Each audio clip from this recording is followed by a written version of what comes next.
Welcome to Common Home Conversations Beyond UN75, a series by the Planetary Podcast. In Common Home Conversations, you will hear from leading global experts on how the proposal of recognizing the existence of an intangible global common without borders can change our relationship with our planet. The Common Home of Humanity has proposed an ambitious new global pact for the environment. The adverse effects of climate change span across borders and beyond territories. Recognizing the Earth system as a common heritage of humankind is the first step in restoring a stable climate, a visible manifestation of a well-functioning Earth system. This proposal's cascading effects would be systemic and tremendously impact international relations and economics, opening the doors to restoring a well-functioning Earth system. Common Home Conversations is the place to discuss a new social contract between society, economy, and the Earth system. Now, here is your host, founder and CEO of the Planetary Press, Kimberly White. Hello and welcome to Common Home Conversations. Today we are joined by Princess Esméralda of Belgium, journalist, documentary maker, environmental activist, and president of the King Leopold III Fund for Nature Exploration and Conservation. Thank you so much for joining us today. Thank you for inviting me. So you're the president of the King Leopold III Fund for Nature Exploration and Conservation. Can you tell us more about the King Leopold Fund and what it aims to accomplish?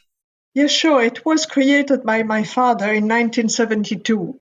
And I have to tell you that my father was a pioneer in the field of the environment because as a very young man in the 1930s, he was already very concerned about the state of nature and the way human beings were having an impact on biodiversity. And he made a speech in 1934 in London saying that his generation had absolutely no excuse not to see all the damage that we were already doing on the natural world. So that's pretty early in the time.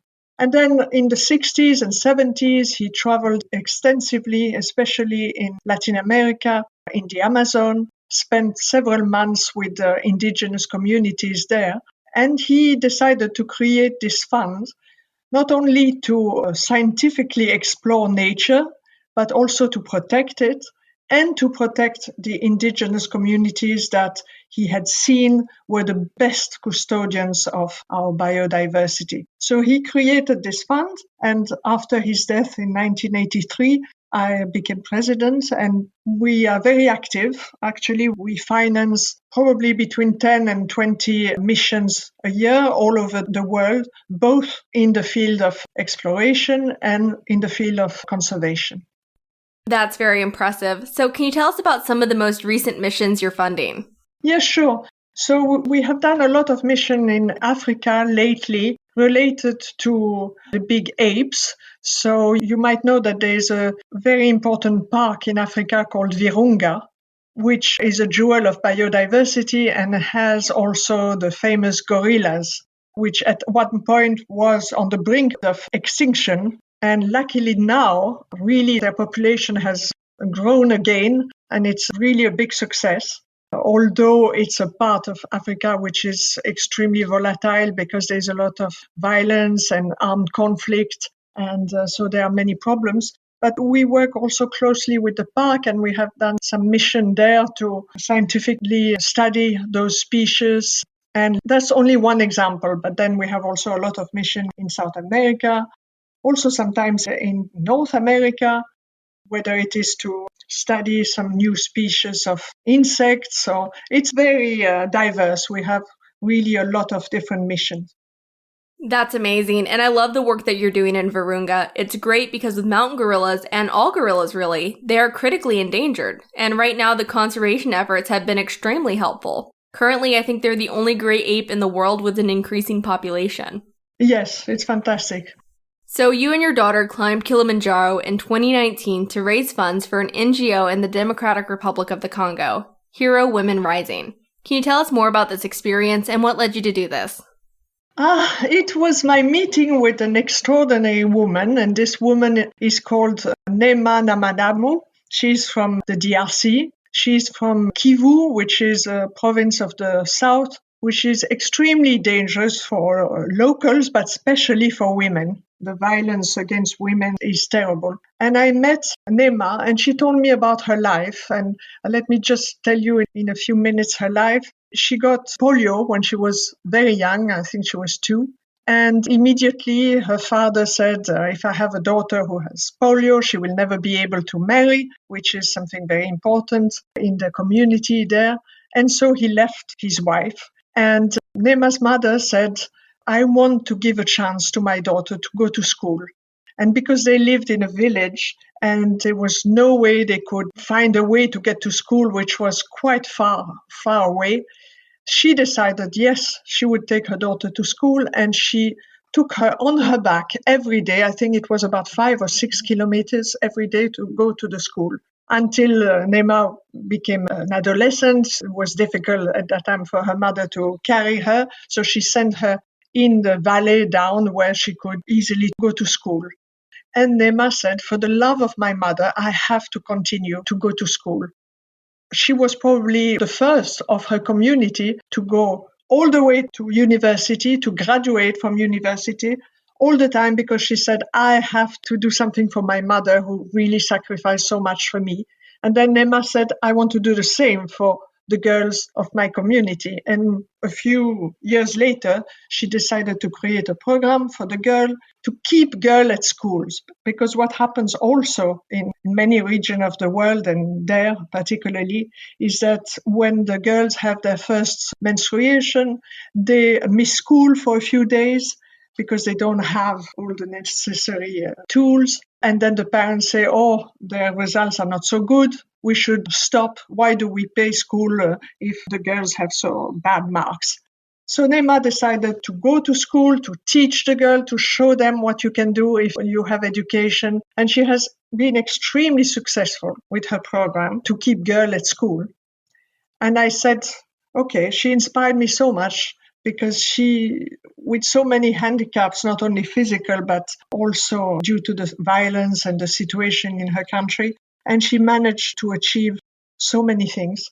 So I said, okay, I will do something which is not comparable, but it's also an effort. I would climb Kilimanjaro with my daughter to raise funds for her organization. And that's what we did. It was a wonderful experience, first of all, because I was with my daughter and because it's a very beautiful place. So yes, it's something very special for me, this memory.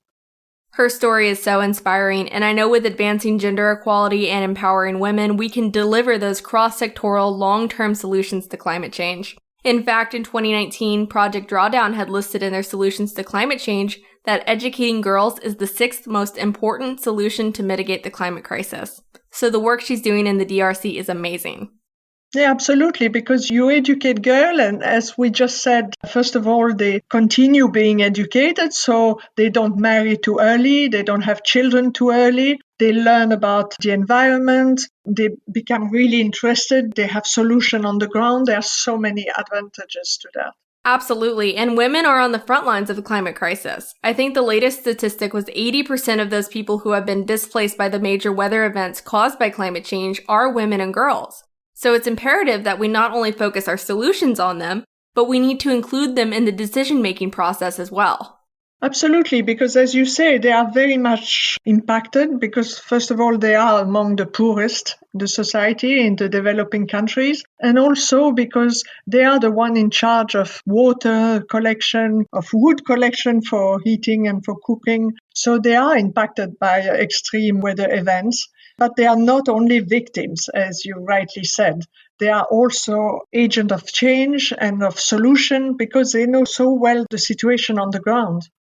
Absolutely. And another initiative that you've been an ardent supporter of has been the Stop Ecocide initiative. Now, ecocide is defined as the vast destruction of nature resulting from human activities. Can you elaborate on this and what the initiative hopes to accomplish, and what are some of the challenges of getting ecocide recognized as a crime?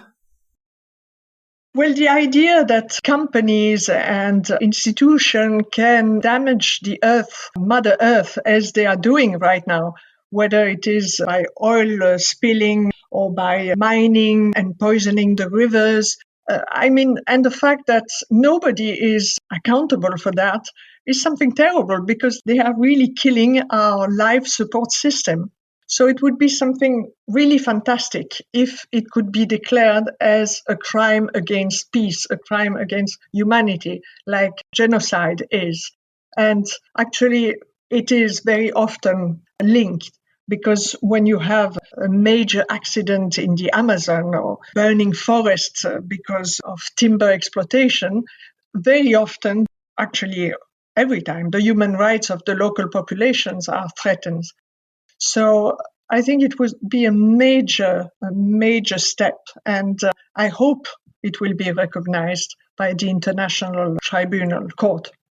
But of course, now what they are trying to do, the campaign of Stop Ecocide, is to find the right formulation, the right description of the crime. And this will take probably a few months, and then hopefully we will have a chance to succeed. I should add that what it would do, it would make accountable, because you cannot make a company accountable in this kind of action, but you can make the CEO or the president of the company accountable. And that would have a major impact, probably. That was actually one of the things I found interesting about the Stop Ecocide initiative. What they proposed is that by making ecocide a criminal offense, it goes beyond just a slap on the wrist, such as fines, which the companies often budget for. So it would actually bring forth real consequences for the offenders, which could include being arrested. That could cause some change. Yeah, really, it would be something important. And I think more and more countries are beginning to understand the value of that. And I believe Belgium recently introduced a bill to make ecocide a crime. Is that correct? Yes, absolutely.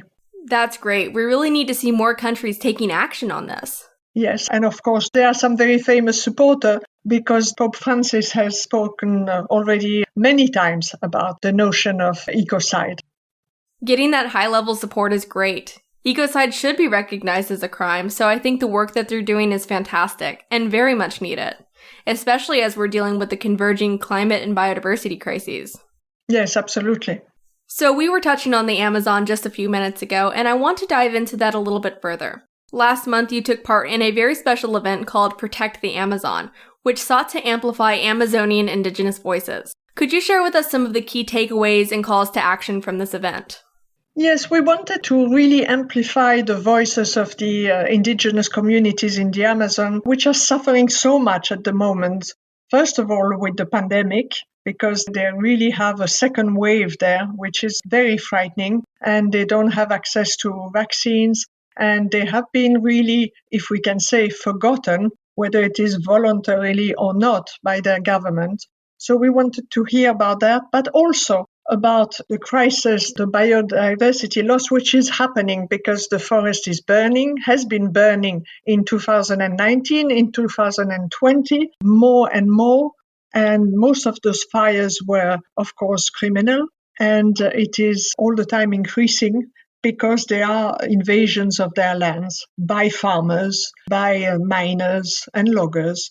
And so we wanted to hear from them what is the message. And their message is, we are the best custodians of the forest. The Amazon, if it's burning at the rate as it is now, might get to a tipping point where it becomes a savanna, which will be a disaster for the climate of the whole world, actually, and for the cycle of water especially. And because those communities are the best guardians, they say, please help us. We need to have our lands demarcated. We need more lands demarcated. And you have to denounce all the products which are coming to Europe and to the US and to China from illegal deforestation. In a way, we are accomplices when we consume all those products, whether it's wood or meat.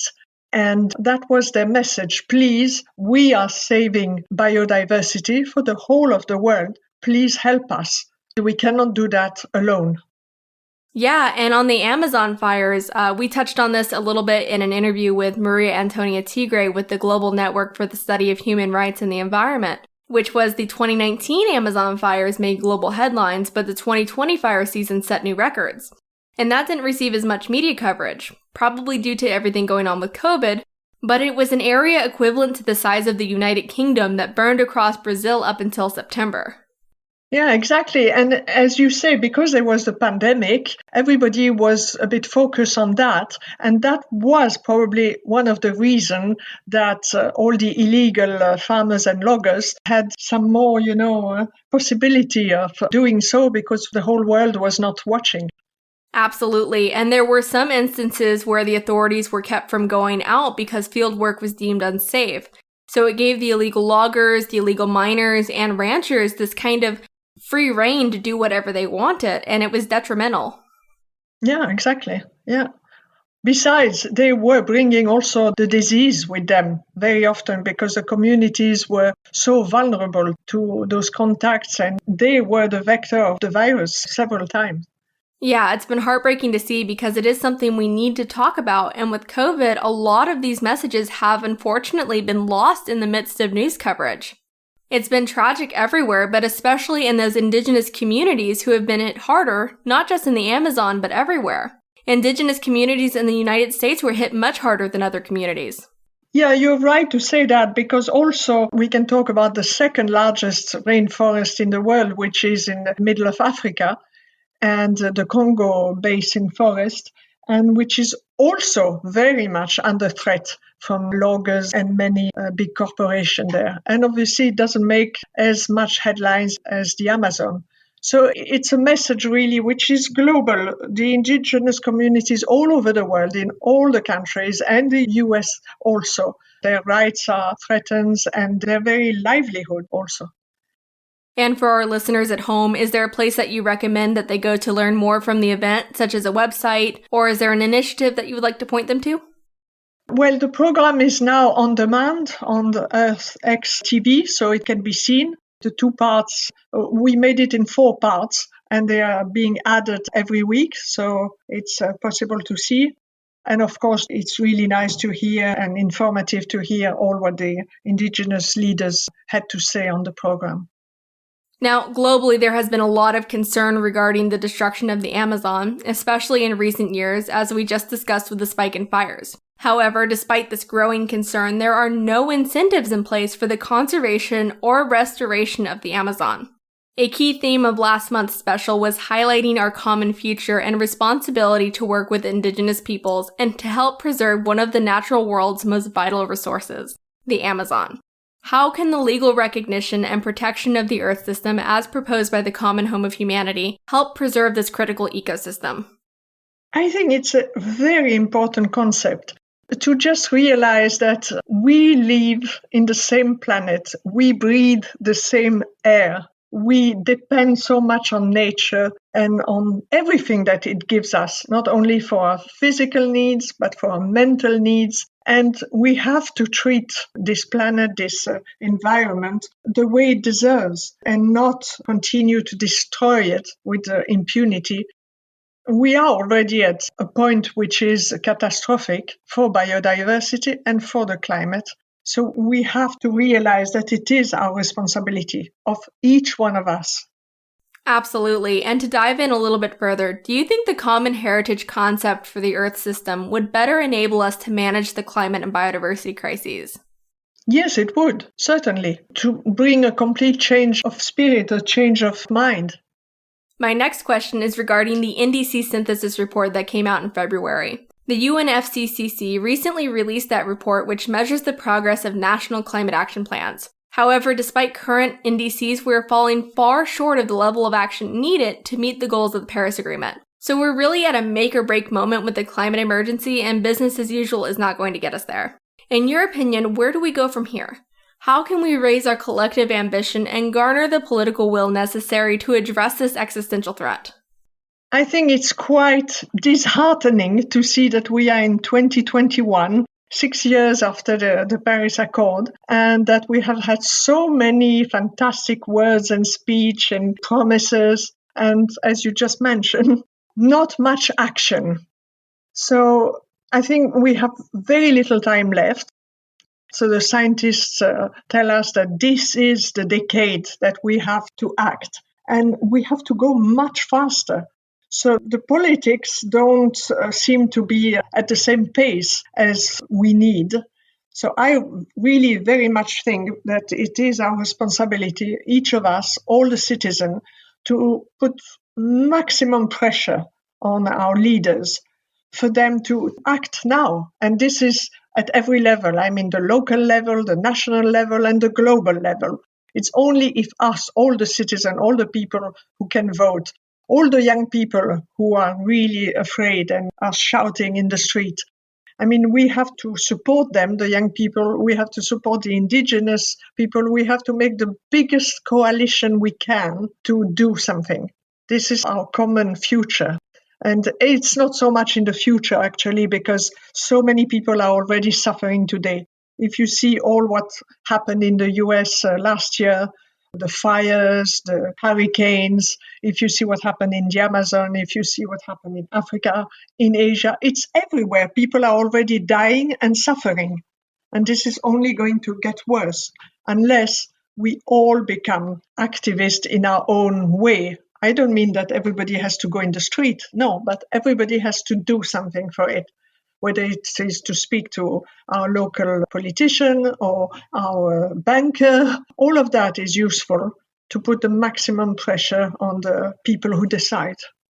Absolutely. And as individuals, we really do have that power to make a difference as well. And going back to what we were discussing about the Amazon, a lot of that is consumer driven. So we can make those choices to support companies that are doing things responsibly, ethically, and sustainably, instead of supporting companies that are funding the deforestation happening in the Amazon or funding all of this environmental degradation. When it comes down to it, we vote with our dollars, essentially. Yes, it's something we can do every day. We can choose the products which are not coming from deforestation, make a little bit of research about the companies, also make some research about the banks, because the financial institution, of course, have a big part in all that, funding sometimes projects which are really destroying the environment. So we can talk to the people in our bank and say that we don't like when they finance this or that project. We have, as citizens, a lot of power. And with finance, we've been seeing the shift from several of the big banks where they're starting to recognize that to ensure their own survival, they're going to have to get on board with climate action, whether they like it or not. We've seen several commitments to stop funding for oil exploration and drilling out in the Arctic as well, and that came from pressure from citizens. It came from people standing up and saying, we're not going to support you if you keep doing this. Yes, it's essential that the citizen take that in their hands and put pressure. And it's, as you said, the financial institution. It's also the universities. When the students say to their university, we don't want you to have investment in fossil fuels or in industries that are polluting and destroying the environment. Well, it has an effect. Several universities have already, and several in the US and the UK and elsewhere, have already decided to divest. And that was the pressure from all the students. That's fantastic. And it just continues to show that we are capable of doing this. We are capable of moving the needle. And with our elected officials, we elect them. So we have to make sure that they're standing up for the values that we believe in, protecting our planet and protecting our global community. Of course, it's not always easy because there are a lot of very powerful lobbies against us. But if we are many, we can make a difference. Absolutely. Before we go, is there anything else you'd like to share with our audience? I really want to give a message of hope because I know that it can make an enormous difference if as many people as possible take a stand and really try to do something to save, I won't say our planet because the planet can survive, but to save ourselves, our species, and so many other animal species around us which are on the brink of extinction. So we really have to do something all together. All right, and there you have it. We all live on the same planet and we breathe the same air. We depend on nature and everything that it gives us. When it comes to the existential threats that we are currently facing, whether it's the climate crisis or biodiversity loss, it's up to us to put pressure at every level of government and society to ensure our common future.